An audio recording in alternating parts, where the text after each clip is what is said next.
ಗಡಗಡ ಗುಡುಂ ಗುಡುಂ. ನಾಹಿ. ನನ್ನ ಹೆಸರು ವಿನಯ್ ಕುಮಾರ್. ನಾನು ಟರ್ನಿಂಗ್ ಪೇಜಸ್ ಫೌಂಡೇಶನ್ ಸಂಸ್ಥೆ ಅವರ ಇಂಡಿಯಾ ರೀಡ್ಸ್ ಅಲೌಡ್ ಪ್ರೋಗ್ರಾಮಿನಲ್ಲಿ ಈ ಸುಂದರವಾದ ಕಥೆಯನ್ನು ಹೇಳ್ತಾ ಇದ್ದೀನಿ. ಮಕ್ಕಳೇ, ನಾನು ಚಿಕ್ಕವನಿರಬೇಕಾದ್ರೆ ನನ್ನ ಅಜ್ಜಿ ಅಜ್ಜ ನಮಗೆ ಕಥೆಗಳನ್ನು ಹೇಳ್ತಾಯಿದ್ರು. ಆಗ ನಮಗೆ ತುಂಬ ಸಂತೋಷ ಖುಷಿಯನ್ನು ಕೊಡ್ತಾ ಇತ್ತು. ಈಗ ನಾನು ನಿಮಗೊಂದು ಸುಂದರವಾದ ಕಥೆ ಹೇಳ್ತಾ ಇದ್ದೀನಿ. ಆ ಕಥೆ ಯಾವುದು ಗೊತ್ತಾ? ಅಪ್ಪನ ಮೀಸೆ. ಈ ಕಥೆಯ ಲೇಖಕಿ ಮತ್ತು ಚಿತ್ರಕಾರರು ಮಾಧುರಿ ಪುರಂದರೆ. ಇದನ್ನು ಕನ್ನಡಕ್ಕೆ ಅನುವಾದ ಮಾಡಿದವರು ಶಾಲಿನಿ ಜಯಕುಮಾರ್ ಅಂತ. ನಾವು ಕಥೆಯನ್ನು ಓದಲು ಶುರು ಮಾಡೋಣ. ಅನುಗೆ ಅಪ್ಪನ ಕುರಿತು ತುಂಬ ವಿಷಯಗಳು ಇಷ್ಟ. ಅವರು ಮಾಡುವ ಹೊಳೆವ ಲಾಟಿನುಗಳನ್ನು ಕಂಡರೆ ಅವಳಿಗಿಷ್ಟ. ಅವರು ಕರೆಯುವ ಗರಿ ಈರುಳ್ಳಿ ಪಕೋಡ ಮತ್ತು ಅವರು ಕಾಗದದಿಂದ ಮಾಡುವ ಆಕರ್ಷಕ ಆಮೆ. ಅಷ್ಟೇ ಅಲ್ಲ, ಅವರು ಮೆಟ್ಟಿಲುಗಳನ್ನು ಜಿಗಿಯುತ್ತಾ ಹತ್ತುವ ಶೈಲಿ ಮತ್ತು ಮಾವನ ಜೊತೆ ತಮಾಷೆಗಾಗಿ ಮಾಡುವ ಹುಸಿ ಕುಸ್ತಿ. ಅತಿಥಿಗಳು ಬಂದಾಗ ಅವರನ್ನು ತುಂಬ ನಗಿಸುವ ರೀತಿ. ಅಪ್ಪನ ಬಗ್ಗೆ ಈ ಎಲ್ಲ ವಿಷಯಗಳು ಅನುಗೆ ತುಂಬ ಇಷ್ಟ. ಆದರೆ ಅವೆಲ್ಲಕ್ಕಿಂತ ಇಷ್ಟವಾದದ್ದು ಏನು ಗೊತ್ತಾ ನಿಮಗೆ? ಅಪ್ಪನ ಮೀಸೆ. ಪ್ರತಿದಿನ ಬೆಳಗ್ಗೆ ಅಪ್ಪ ಶೇವ್ ಮಾಡಿಕೊಳ್ಳುವಾಗ ಅನು ಅವರ ಪಕ್ಕದಲ್ಲೇ ಕುಳಿತು ಗಮನವಿಟ್ಟು ಅವರನ್ನು ನೋಡುತ್ತಿರುತ್ತಾಳೆ. ಅಪ್ಪ ತನ್ನ 2 ಬೆರಳುಗಳ ನಡುವೆ ಆ ಕತ್ತರಿಯನ್ನು ಹಿಡಿದು ಅವರ ಮೀಸೆಯನ್ನು ಚಕ್ ಚಕ್ ಚಕ್ ಎಂದು ಚೆನ್ನಾಗಿ ಕತ್ತರಿಸುತ್ತಾರೆ. ಅನು ಹೇಳುವಳು, ಈಗ ಸ್ವಲ್ಪ ಎಡಕ್ಕೆ, ಈಗ ಸ್ವಲ್ಪ ಬಲಕ್ಕೆ. ಅಯ್ಯೋ ಬೇಡ ಬೇಡ ಅಪ್ಪ, ಅಷ್ಟು ಚಿಕ್ಕದಾಗಿ ನಿಮ್ಮ ಮೀಸೆ ಇರೋದು ಬೇಡ. ಹಾಗೆ ಮಾಡಿದರೆ ನಾನು ನಿಮ್ಮ ಜೊತೆ ಮಾತನಾಡೋಲ್ಲ. ಸ್ನಾನ ಮಾಡಿ ಅಪ್ಪ ಆಚೆ ಬಂದಾಗ ಅನು ಒಂದು ಚಿಕ್ಕ ಬಾಚಣಿಗೆ ತೆಗೆದುಕೊಂಡು ಅವರ ಮೀಸೆಯನ್ನು ಚೆನ್ನಾಗಿ ಬಾಚುತ್ತಾಳೆ. ಆಮೇಲೆ ಮೀಸೆಯ 2 ತುದಿಗಳನ್ನು ತನ್ನ ಬೆರಳ ತುದಿಗಳಿಂದ ಗರಗರನೆ ತಿರುಗಿಸುತ್ತಾಳೆ.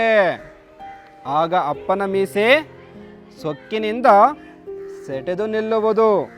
ಮುಗೀತು. ಅಪ್ಪ, ಈಗ ಏನೂ ಫಜೀತಿ ಮಾಡಬೇಡಿ, ಸರಿನಾ ಎಂದು ಕಟ್ಟುನಿಟ್ಟಾಗಿ ಹೇಳುತ್ತಾಳೆ. ಅನು ಯಾವಾಗಲೂ ಯೋಚಿಸುತ್ತಾಳೆ, ಅಪ್ಪ ಸುಂದರವಾದ ಅಂಗಿ ಧರಿಸಿ ತಲೆಯ ಮೇಲೆ ಉದ್ದನೆಯ ಕೆಂಪು ಪೇಟವನ್ನಿಟ್ಟುಕೊಂಡು ನಡುಪಟ್ಟಿಯಲ್ಲಿ ಒಂದು ಕತ್ತಿಯನ್ನು ಸಿಕ್ಕಿಸಿಕೊಂಡು ಎತ್ತರವಾದ ಕುದುರೆಯ ಮೇಲೆ ಸವಾರಿ ಮಾಡುತ್ತಾ ಬಂದರೆ ಎಷ್ಟು ಟೀಕು ಟೀಕಾಗಿ ಕಾಣಿಸುತ್ತಾರೆ. ಕನ್ನಡಕ ಹಾಕಿಕೊಂಡ ಸಿಪಾಯಿಯ ಹಾಗೆ. ನಿಜವಾಗಲೂ ಅನುಗೆ ಮೀಸೆ ಇರುವವರೆಲ್ಲರೂ ಇಷ್ಟ. ಅವಳ ಸ್ನೇಹಿತೆ ತುತಿ. ತುತಿ ಅಂದರೆ ಸ್ಮೃತಿ. ಸ್ಮೃತಿಯ ತಂದೆಯ ಹಾಗೆ ಅವರದು ದೊಡ್ಡ ದಪ್ಪನೆಯ ಮೀಸೆ. ಅದನ್ನು ಬಾಚಲು ಅವರಿಗೆ ಬೇಕು ದೊಡ್ಡ ಬಾಚಣಿಗೆ. ತುತಿಯ ತಂದೆ ತುಂಬ ಚೆನ್ನಾಗಿ ಟೆನ್ನಿಸ್ ಆಡುವರು. ಆದರೆ ಕುಸ್ತಿಪಟು ಆಗಿದ್ದರೆ ಚೆನ್ನಾಗಿರ್ತಿತ್ತು ಅಲ್ವಾ?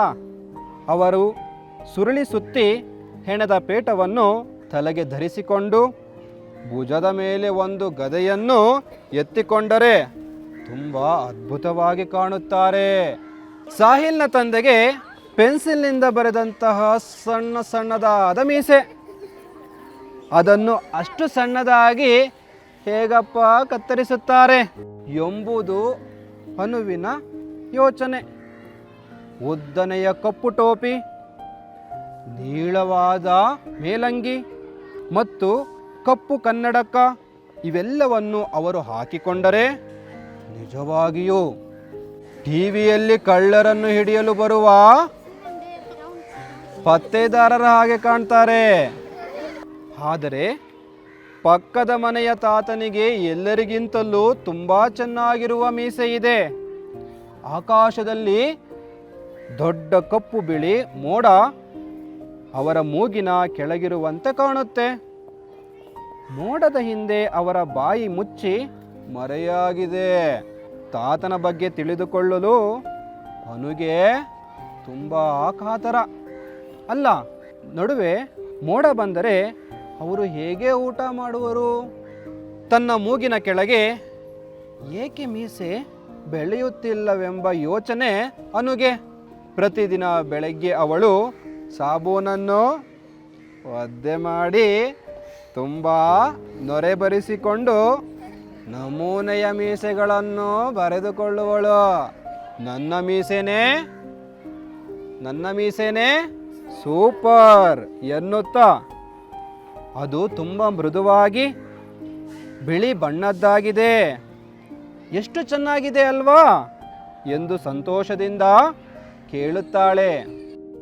ಮಕ್ಕಳ, ಈ ಕತೆ ನಿಮಗೆಲ್ಲರಿಗೂ ಕೇಳಿ ಇಷ್ಟ ಆಯಿತಾ? ಈ ಕಥೆಯನ್ನು ಕೇಳಿದ ಮೇಲೆ ನಿಮಗೆ ನಿಮ್ಮ ಅಪ್ಪನ ಬಗ್ಗೆ ಏನೆಲ್ಲ ಇಷ್ಟ ಆಗುತ್ತೆ? ನಾನು ನಿಮ್ಮ ಹಾಗಿರಬೇಕಾದ್ರೆ ನನ್ನ ಅಜ್ಜ ಅಜ್ಜಿ ನಮಗೆ ಕತೆಗಳನ್ನು ಹೇಳ್ತಾಯಿದ್ರು. ಆಗ ನಾನು, ನನ್ನ ಗೆಳೆಯ ಗೆಳತಿ ಎಲ್ಲರೂ ಒಟ್ಟಿಗೆ ಕೂತು ಕೇಳ್ತಾಯಿದ್ವು. ಆಗ ನಮಗೆ ತುಂಬ ಸಂತೋಷ ಆಗ್ತಾಯಿತ್ತು. ನಿಮಗೆ ಹೀಗೆಲ್ಲ ಹೇಗೆ ಅನ್ನಿಸ್ತಾ ಇದೆ? ಕತೆಗಳನ್ನು ಮತ್ತೆ ಮತ್ತೆ ಓದಬೇಕು ಅನ್ನಿಸ್ತಾ ಇದೆಯಾ? ಎಲ್ಲರೂ ಪ್ರತಿನಿತ್ಯ ಕತೆಗಳನ್ನು ಕೇಳ್ತೀರಾ? ಎಲ್ಲರೂ ಕತೆಗಳನ್ನು ಕೇಳೋದಲ್ಲ, ಎಲ್ಲರೂ ಓದಬೇಕು. ಕತೆಗಳಿಂದ ತುಂಬ ವಿಷಯಗಳು ನಮಗೆ ಗೊತ್ತಾಗುತ್ತೆ. ಇಂಡಿಯಾ ರೀಡ್ಸ್ ಅಲೌಡಿಗೆ ಸಬ್ಸ್ಕ್ರೈಬ್ ಮಾಡಿ, ಆಮೇಲೆ ಬೆಲ್ ಐಕಾನಿಗೆ ಒತ್ತಿರಿ. ನಿಮ್ಮ ಮಗು ಕತೆಗಳ ಮೂಲಕ ಬೆಳೆಯೋದನ್ನ ವೀಕ್ಷಿಸಿ ಪ್ರತಿಯೊಂದು ಪುಟ್ಟ ತಟಿಗೆ. ಈಗ ನಿಮ್ಮ ಸರತಿ. ಆನಂದದಾಯಕ ಓದೋ ಚಳವಳಿಗೆ ಭಾಗವಾಗಿರಿ. ನಿಮ್ಮ ಮಗುವಿಗೆ ಓದೋ ಕೇಳಿಸಿ. ಪ್ರತಿದಿನ ನಿಮ್ಮ 10 ನಿಮಿಷಗಳನ್ನು ನೀಡವಾಡು ದೊಡ್ಡ ವ್ಯತ್ಯಾಸ ಮಾಡ್ತದೆ.